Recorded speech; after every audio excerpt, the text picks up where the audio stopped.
Street Software College Football Instructional Video number 12. In this video we'll discuss interception procedures.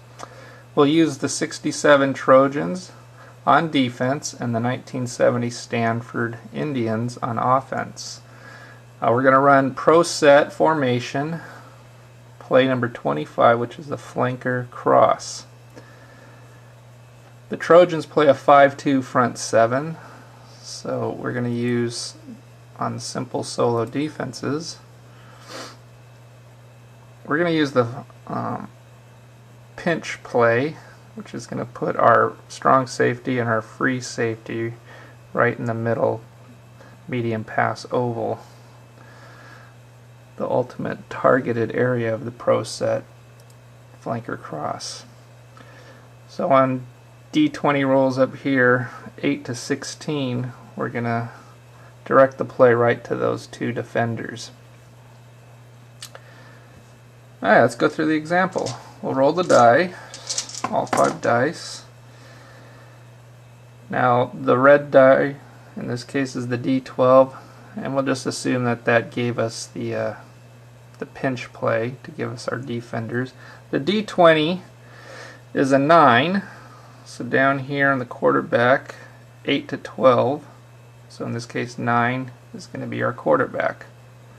And right to the left of that is the D, so his D rating. Up top here in the middle medium pass oval is also a D rating.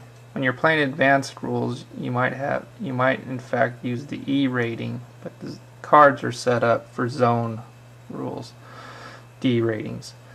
Well, let's check out our 70 quarterback, Stanford quarterback's D rating because of that 9. Okay, we have Jim Plunkett, D rating of 11. Now let's check out that strong safety and free safety, D rating also for USC. In this case, the lower token number is the strong safety. He is token 10. Token 11 is the free safety. So when you have two defenders, we're going to focus on the defender with the lower token. Jerry Shaw in this case, whose D rating is a 4. So we have Plunkett's 11 minus Jerry Shaw's 4, but he was stacked with another defender. The free safety Mike Battle. So we take a look over here. His D is a 7. Slightly off the screen. So the 7 and the 4 are actually added together to get 11. And anytime two defenders are in a zone, they get a bonus of 1 extra point. So in this case, they're getting a 7, a 4, and the bonus of 1, a 12. Well, 11 minus 12 is a negative number, so that means Plunkett has no chance of winning the matchup at all. This is going to be an automatic matchup win for the two defenders. So the D10 roll almost becomes irrelevant. In fact, it is irrelevant. Okay, so now we have to look at the 2D6. The lower token number is Jerry Shaw, and we see that is a 6, which is a 64 result code. And looking up the 64 result code, 63 through 68 are interceptions. So this is a interception of anywhere from 0 to 9 yards. We'd re-roll or use a second D10 to get the distance for the distance of the pass upon interception, if in fact the interception occurs. Okay, I think I misspoke. I think I said D10 yards. The 64 is actually 10 plus the D10 yards. So let's say the D10 is a 5. So we're looking at a possible interception 15 yards downfield. For that possibility, we need to go to Plunkett's card, the quarterback. And we need to take a look right here at his interception rating, which in Plunkett's case is an 11. So now we're going to have to re-roll the D20.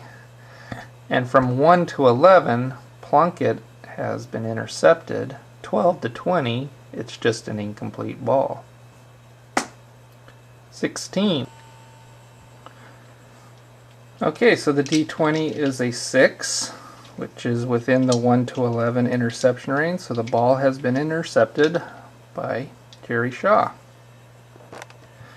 Now recall that we said this interception potentially was 15 yards down the field. If we were on the 4-yard line, then in fact the ball would have been thrown out of the back of the end zone, 1 yard back. So in fact that would have been an incomplete instead of the interception. Now interceptions are returnable in the college game in the same manner as the fumbles. This time on our D20 roll of 1 to 13, got a 9. So this one is returnable by Jerry Shaw. And going over to Shaw's card, we see his return rating is an H51, frequency 5, and as we explained before, on the result code table we're going to look at column H for Shaw, frequency 5. Instead of the 21, we're going to use his long result code of 51 here, and instead of the L 51 up here, we're going to swap this 21 from the 5 spot to the 2 spot and let Shaw return it if the coach was so inclined. I'm not going to explain those procedures. You can see those in prior videos, fumble video for 1. So that basically handles interceptions. That concludes video 12.